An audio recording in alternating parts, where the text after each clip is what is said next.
Jean-Doigt, bonjour. Bonjour Olivier. Je suis ravi de vous retrouver pour le Forum des Humanités. Nous avions consacré une édition à Kafka au château. Et aujourd'hui, on se retrouve pour Pays de neige de Kawabata. Alors, je rappelle que c'était le premier prix Nobel de la littérature.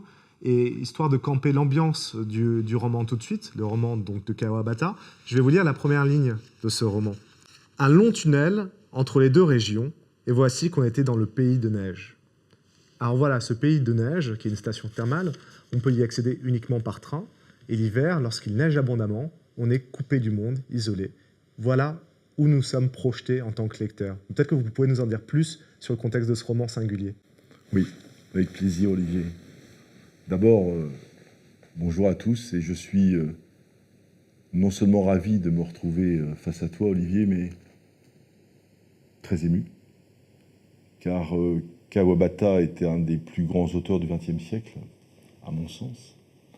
Premier prix Nobel, comme tu rappelais, mais premier prix Nobel japonais en 1968, et considéré comme sans doute le maître de très grands écrivains japonais. Certains connaissent Mishima, il y a une correspondance Mishima-Kawabata, et Kawabata est un auteur unique en son genre. Excuse-moi de commencer par là, après je vais reprendre par rapport à la première phrase, mais il est unique en son genre pour plusieurs raisons. La première, c'est que c'est quelqu'un qui, durant toute sa vie, a écrit, et il a écrit pour toujours tenter de saisir la beauté de l'instant et la beauté qui ne peut être qu'éphémère. Et c'est intéressant, pourquoi? Parce que je me réfère toujours à l'histoire aussi des individus. Kawabata est né, comme tout un chacun, mais à l'âge de 4 ans, il a déjà perdu son père, sa mère. À l'âge de 5 ans, il a perdu sa sœur. À l'âge de 7 ans, il a perdu ses grands-parents qu'il élevait. Il a perdu son oncle. Donc Kawabata est un homme qui a dû se construire seul, qui avait une fracture en lui considérable. Et je pense que dans la constitution de son œuvre, et c'est ce qui fait sa singularité, c'est ce qui fait aussi sa beauté, c'est qu'il cherche toujours à faire émerger ce qui ne pourra que disparaître, et on comprend par rapport à sa vie, puisque tout ce qu'il a aimé a disparu, et qui est magnifique, et dont il pourra garder le souvenir et le songe, et donc que tout ce qui s'accomplit disparaît aussi vite qu'il est né, comme un papillon de nuit. Tu le disais toi-même, un long tunnel, et puis l'arrivée dans le pays de neige. Et le pays de neige, en fait, c'est une station thermale d'altitude qui est très enneigée, et où Shimamura, dont on ne connaîtra pas grand-chose durant le récit, si ce n'est que c'est un critique d'art, qui est particulièrement l'art de la danse, du ballet, qu'il a traduit Alain, le philosophe Alain et Paul Valéry, cet essayiste, philosophe aussi d'ailleurs, à ses heures pour les journaux, en japonais, mais on ne connaîtra pas de sa vie, si c'est qu'il est marié. Et le roman est construit de telle façon, il y a 9 chapitres, mais l'ordre n'est pas chronologique, puisque le premier chapitre, c'est le deuxième voyage de Shimamura. Il y aura 3 voyages durant 2 ans dans ces stations thermales. Pourquoi je dis ça? C'est parce que c'est important, parce que cette œuvre n'est pas construite en fonction d'une chronologie de temps, mais une chronologie, j'allais dire, liée à l'espace du songe. L'espace du songe, c'est-à-dire que Shimamura vient trouver quelque chose, et tu disais très justement, ce village n'est pas accessible, d'ailleurs comme le château, d'ailleurs on ne sait pas comment il est accessible, on y arrive par voie ferrée, un long tunnel entre 2 régions, et nous voici dans le pays de neige. Donc pays de neige d'ailleurs qui décrit une station thermale, mais qui est très enneigée. Et pourquoi vient-il là? C'est un homme qui, on sait qu'il habite Tokyo, on ne sait même pas si ce village existe en fait, enfin il existe en tout cas géographiquement, et il vient là parce qu'il est tombé, j'ose à peine prononcer le mot, en pamoison, c'est pas ça. Amoureux, c'est pas tout à fait ça. En osmose, certainement. En désir, complètement, d'une jeune geisha qui s'appelle Komako. Et tout l'ouvrage, quelle que soit la saison, des trop voyages, c'est cette relation étrange, implicite, où l'amour s'exprime pas par des mots, mais s'exprime par le silence qu'il y a dans les dialogues, par une connivence que les mots énoncés par les protagonistes comprend de pleine face et qui nous émeuvent. Et c'est une histoire d'amour, en fait, entre une jeune geisha et un homme fortuné de Tokyo. Mais avec des personnages annexes mais importants, qui sont deux autres personnages, en fait, il n'y en a pas 36. Il y a de mémoire Yoko, qui est une amie infirmière, qui est une amie de la jeune geisha Komako, qui s'évitent tout le temps, mais qui ont... C'est comme des jumelles qui se ressemblent un peu physiquement et qui s'évitent. On subodore qu'il y a eu finalement une grande amitié entre elles qui subsiste, mais qui ne prend pas corps et qui ne s'exprime jamais vraiment, mais qui s'observe. Et il y a le jeune Yukio, qui est, apprend-on, un jeune qui est très malade et qui mourra d'ailleurs lors du deuxième voyage de Shimamura dans cette station thermale, et qui est un ancien fiancé de Komako. Les autres personnages sont des enfants qui sont un rôle de guetteur, qui observent aussi un peu. Il y a la masseuse aveugle, il y a la maîtresse de musique, et puis le frère de Komako, je crois, qui s'appelle Shakiro, qui travaille à la gare. Donc il fait de la liaison pour arriver. Mis à part ça, peu d'autres personnages. Les événements, à part la scène qui clôt Pays de Neige et qui est un incendie de la fabrique de coton ou de cocon, enfin je ne sais même plus le terme, du cocon, qui verra d'ailleurs la mort de Yoko, l'amie de Komako, et qui clôt finalement le Pays de Neige. Il clôt le Pays de Neige parce que c'est le surgissement du réel dans quelque chose qui était comme une projection des protagonistes, un monde calme, à l'abri du bruit et des turbulences, des turbulations de Tokyo, hein, un monde un peu clos. Et ça clôt le roman. Et l'histoire du roman, et je dis ça avec émotion, c'est l'histoire de Kawabata écrivant ce roman, qu'il nous fait lire, car il sait qu'il est éphémère. Il a beaucoup travaillé pour cet éphémère, hein, comme tout éphémère, ça se travaille, mais qui sait qu'il donne à donner une beauté comme difficilement appréhendable en tant que telle, mais qui existe entre les lignes. Et c'est pour ça que ça me paraissait important pour vous, étudiants, c'est un petit roman, car en fait, ce dont j'ai envie de parler, Olivier, c'est pourquoi il y a tant de communication dans une œuvre où les personnages communiquent dans le sens aussi peu. C'est un paradoxe dont j'aimerais parler. L'intérêt, ce serait peut-être aussi d'entendre un peu le roman et à travers un dialogue. Juste pour récapituler ce qui a été dit dans votre propos, il y a une dimension... Tu peux me tutoyer, Olivier, comme dans la vie. Hein. Tu sais, c'est les plateaux, on fait semblant. D'accord, je savais pas. Il y a la dimension, passons au tutoiement, mais parce que la question du tutoiement ou du vouvoiement renvoie finalement à la question de la communication. C'est le lien qu'on arrive à tisser à l'autre. On est en train de dialoguer sur un dialogue difficile, voire impossible entre deux êtres, qu'un auteur cherche à retranscrire par le biais du roman. On est au cœur de la question. À quel endroit on peut véritablement se rencontrer? Mais justement, avant d'en parler, écoutons ce dialogue entre les deux principaux protagonistes du Pays de Neige. On va écouter Boris Beuguard tout de suite. Avec plaisir. Est-ce cette jeune personne qui va t'apporter ce qu'il faut? Questionne Shimamura. C'est bien possible, répond Komako. Et le fils, c'est ton fiancé? Ça, mais quand donc en avez-vous entendu parler? Hier. Quel homme bizarre. Si c'est depuis hier, pourquoi ne m'en avoir rien dit? Les mots étaient presque les mêmes qu'hier. Mais le ton n'avait plus rien d'agressif. Bien au contraire. Sa voix avait une inflexion détendue et un clair sourire s'y ajoutait. Si je me sentais moins embarrassé de respect, je trouverais plus facile d'aborder ce genre de choses, assura Shimamura. Et moi, je voudrais bien connaître le fond de votre pensée. Ah, voilà bien pourquoi je n'aime pas les gens de Tokyo. Ne changeons pas de sujet, s'il te plaît. Tu n'as toujours pas répondu à ma question, tu sais. Je ne cherchais pas à l'éviter. Vous avez cru à ce qu'on vous a dit? Oui, je l'ai cru. C'est encore un mensonge. Vous ne l'avez pas vraiment cru, n'est-ce pas? Pas à tout, s'il faut être précis.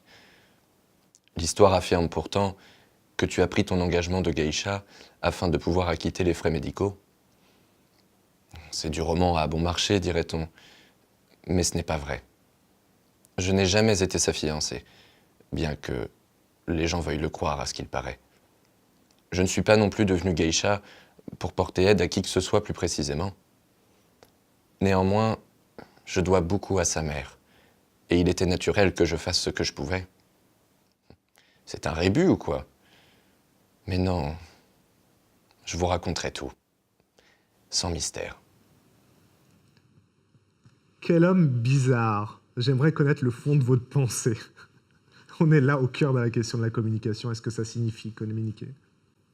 Communiquer, a priori, c'est essayer d'échanger entre au moins deux personnes pour se faire comprendre. En fait, ça, c'est une communication, j'allais dire, presque en aval. La première communication, c'est sa propre pensée par rapport à soi-même. La première communication, c'est aussi la gestuelle, le regard, la voix qu'on peut avoir. Et la pensée est toujours en retard sur elle-même. Donc, en fait, communiquer, c'est forcément jouer. Jouer avec l'autre en soi-même, comme l'autre en tant qu'altérité. Parce qu'on ne peut pas faire autrement.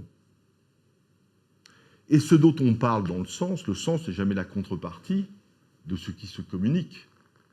Il en est d'un des vecteurs.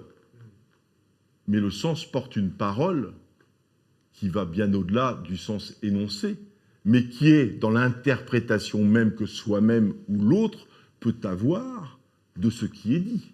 C'est pour ça qu'il y a une chose importante. Et là, excuse-moi, je m'adresse, j'allais dire à mes étudiants, aux étudiants. Quand vous serez en situation de management dans l'entreprise, il faut toujours avoir une langue métaphorique qui laisse la possibilité à l'autre de l'interpréter pour ne pas fermer, mais pour ouvrir. Et c'est très important d'ouvrir. Tu sais, j'ai été très marqué par Wittgenstein dans le Tractatus. Vous connaissez Wittgenstein, grand philosophe, je n'ai pas le plus lu que vous, mais j'ai lu des extraits. Et Wittgenstein, il y a une phrase qui m'a marqué, je crois que c'est la dernière phrase du Tractatus. Ce dont on ne peut pas parler, il faut le taire. Ça m'a toujours beaucoup marqué. Comme si d'ailleurs, la chose la plus importante qu'on aurait à dire, bah, finalement, on ne peut rien en dire, et surtout, il faut le garder. Et Kawabata, dans Pays de Neige, toute l'œuvre, toute cette fiction, hein, c'est une fiction, c'est un récit, c'est un roman, on va en parler, c'est pas un essai, mais c'est de dire, surtout, parler, parce que ce qui se dira de plus important dans ce que vous avez à dire, c'est ce qui se tait. C'est les silences. C'est les silences que l'autre ou vous-même pourront interpréter. Et donc la communication, c'est que de l'incommunication ou de l'incommunicabilité en mouvement. À partir du moment où le contexte, en fait, est bien fixé, à partir du moment où il y a une connivence. En fait, dans l'extrait qu'on vient d'entendre, il y a des questions. Personne ne répond aux questions. Mais c'est l'autre, c'est à l'autre, c'est comme si c'était à l'autre de répondre aux questions qu'il pose. Donc c'est à l'autre de compléter finalement les manques et les blancs. Et la vraie communication, c'est celle-là. C'est pas celle qui enferme, mais c'est celle qui ouvre. Et finalement, quand il communique, là on vient d'entendre un très bref extrait, c'est pas d'ailleurs les plus belles phrases, mais ça illustre bien ce qu'est le roman. C'est des mots très simples, c'est des dialogues. Il y a finalement le temps des silences fait qu'il y a comme une construction qui rapproche les interlocuteurs. C'est étonnant, mais c'est vrai. Et donc, Kawabata, dans cette œuvre, de manière, j'allais dire, managériale, on pourrait dire, donne une leçon, au sens témoignage, au sens lexio, au sens étymologique. Et le témoignage qu'il apporte, c'est que si vous voulez vous faire entendre en tant que manager, en tant que collaborateur, si vous allez apprendre la parole en public, parlez une langue qui n'enferme pas. C'est-à-dire, quand je dis qu'elle n'enferme pas, c'est qu'une langue qui, par la passion, par la gestuelle, par la forme, par les signifiants, et pas seulement les signifiés qu'elle révèle et qu'elle recèle, finalement, permet à l'autre d'interpréter par rapport à son propre cadre, j'allais dire culturel, social. Et c'est ça, une bonne communication. Une communication, c'est une communication qui dit ce qu'elle a à dire, dans le sens, sauf quand c'est vraiment une crise. S'il y a un incendie, effectivement, il faut pouvoir dire « prends la lampe à incendie, éteins l'incendie ». Là, je ne parle pas, mais toute communication, finalement managériale, souvent sur les résultats, sur les objectifs, sur la vision, sur la stratégie d'entreprise, doit d'abord faire une place à ce que l'autre pourrait en penser et que vous ne dites pas, mais que l'autre peut compléter avec bienveillance. Et cette histoire d'amour extraordinaire entre Komako et Shimamura, tu le noteras, elle ne se fait pas dans un temps de communication, mais dans les silences. Parce que, finalement, il y a comme une... J'aime pas le mot communauté, mais comme un amour entre eux. Et les mots sont presque superflus quand il y a de l'amour. Oui, on a même le sentiment que les mots viendraient détruire l'amour. C'est-à-dire qu'on est dans une situation où vous avez Shimamura qui est marié. On sent donc ce désir, cette attirance, cet amour qu'il y a entre les deux, entre la geisha et lui. On sent la tentation que l'un et l'autre peuvent avoir à certains moments de déclarer leur flamme. Mais on sait aussi que s'il la déclare... Ça ferait s'éteindre. Exactement. Ça serait comme l'incendie de la fin. Exactement. Il faut mieux laisser les choses en suspens. Alors évidemment, j'en parlais à mon épouse récemment, qui me disait, mais c'est très esthétique. Et finalement, c'est pas tourné tellement du côté de la vie, puisque finalement, les choses sont comme en suspens. Oui, mais moi, je suis convaincu que l'incommunicabilité, c'est ce qui se véhicule le plus dans la communication. On ne communique pas pour dire quelque chose, on communique pour faire part de quelque chose qu'on n'arrive même pas à se dire soi-même. Et parfois, d'ailleurs, on dit quelque chose dont on n'avait pas pensé qu'on pourrait le dire, ou en tout cas, faire comme si on le disait, et que ça existe. Et c'est vrai que c'est du côté de l'esthétique.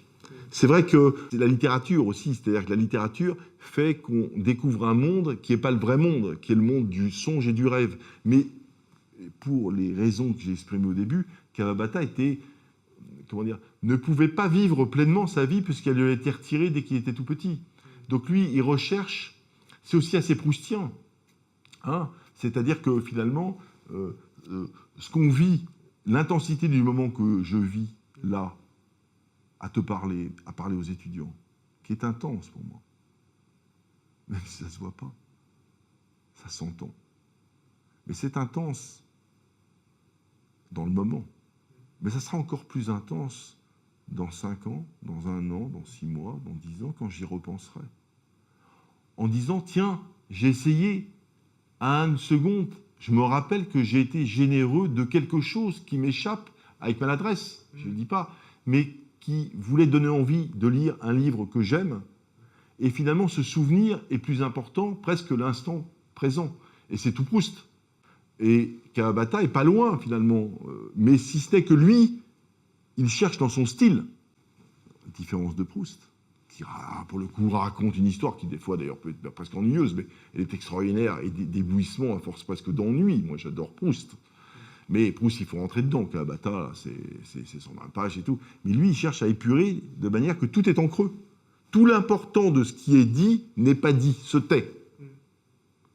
Silence des flocons de neige, silence des miroirs, silence de l'amour, silence des dialogues, silence des questions.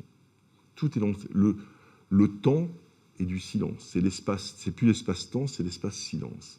Et c'est très apaisant. Et d'ailleurs, ça se détruit, hein, puisqu'à la fin, l'incendie détruit absolument tout, la relation. Il y a aussi cet épisode au tout début où il revient, donc ce que tu disais au départ, c'est la deuxième visite, il essaye de se remémorer le visage de Komako, il a du mal, mais il arrive à l'attraper. Alors, il y a une scène que tu aimes beaucoup, que je te laisserai décrire, mais il y a aussi cette idée de la main, qui est magnifique. C'est là où on voit que tout passe par les sens et qu'on peut créer un autre niveau de langage que les mots, et que ça véhicule une richesse poétique dans laquelle on va pouvoir se projeter, rêver, s'enfoncer et trouver sa place aussi. C'est Shimamura qui se souvenait de l'empreinte de la main de Komako, plus que de son visage en fait. Et on se demande, c'est comme une musique de Bach, ça fait penser à Bach. Quand vous écoutez du Bach, vous l'éteignez, vous oubliez, et un mois, une semaine, 2 jours plus tard, vous écoutez du Bach, vous avez l'impression que c'est jamais éteint. Eh bien, l'impression qu'a Shimamura et Komako, et ce que veut donner à voir Kawabata, c'est que finalement, le temps est comme aboli dans quelque chose qui le dépasse et qui est une forme d'amour, en fait. Ouais. Et entre Komako et Shimamura, c'est vrai qu'au départ, il y a quand même un amour fou, puisqu'ils n'ont pas besoin de parler pour prendre tant de plaisir à être ensemble. Et c'est très pudique hein, comme roman, il n'y a pas de... Il n'y a rien. Vraiment, c'est pas bon jeu. Voilà. Mais on sent quand même qu'il y a une relation plus que forte. Il y a une relation presque... D'ailleurs, ce n'est pas une relation fusionnelle, puisque c'est comme 2 étrangers. D'ailleurs, ils disent, à longueur de temps, tu es un étranger pour moi, ou je suis un étranger pour toi, tu habites Tokyo, et tout. Mais, oui, mais disant ça, ça ne fait que les rapprocher et pas les éloigner. Du moment qu'ils n'évoquent pas, et jamais il le fait, sauf complètement à la fin, lors de l'incendie, pourquoi ils pourraient s'aimer Finalement, ce qui est important, c'est de vivre les moments. C'est pas de se les représenter. Quand on se les représente, on a du mal.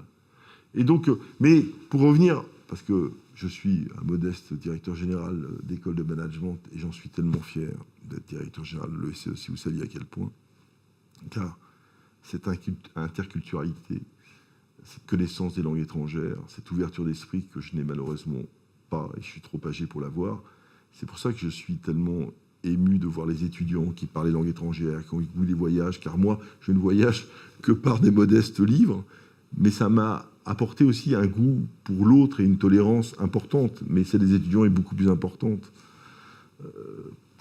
Parce que, voilà, ils aiment l'autre, ils aiment le partage, et ils aiment l'altérité. Mais ça me fait voyager. J'ai eu le plaisir d'aller au Japon. Et quand j'étais au Japon, je suis resté 3 semaines. Je dis ça avec émotion, mais je ne sais pas dire les choses autrement. Qu'est-ce qu'on peut donner d'autre que sa propre émotion? Eh bien, je recherchais dans le Japon, avec ces cerisiers en fleurs, j'y suis allé en avril et tout, eh bien, cette impression que j'ai en lisant les écrivains japonais, que ce soit Akutagawa, que ce soit Mishima, que ce soit Inoue, que ce soit Kawabata, Kawabata étant le maître absolu pour moi, et je retrouvais. J'avais l'impression d'être japonais au Japon grâce à l'œuvre de Kawabata, ce qui n'a aucun sens. Mais parce que j'avais comme une sensibilité qui était différente que celle que j'ai en France, qui était plus gracieuse, plus éphémère, j'oubliais ma manière de raisonner. Voilà, c'est ce que vous vivez, vous, étudiants. Mais c'est important aussi de voyager, c'est important de l'autre, important de lire un peu. Et Pays de Neige, c'est un petit bijou de 130 pages. Donc voilà, vraiment, si vous pouvez me faire l'amitié de le lire et m'envoyer un petit mail, hein, c'est jean.audois@esse.fr, super simple, hein, mon bureau est au 3e étage. Lisez Pays de Neige, vous ne serez pas déçus. Ça demande toujours un petit effort de lire, surtout si tout est en creux. C'est simple, mais c'est magique. Alors Jean, il y a ce que nous sommes dit. Je suis très curieux de découvrir dans quelques semaines, quelques mois, ce qui a été dit et non su par l'un et par l'autre. Nous allons le découvrir. Les étudiants entendront probablement tout à fait autre chose que ce que nous avons bien voulu leur communiquer. Bien sûr. Et c'est là toute la surprise et la beauté de ce moment. Absolument. Merci Jean. Merci, et merci à toi Olivier, merci à tous les étudiants. Merci pour votre confiance. Merci, à tout bientôt.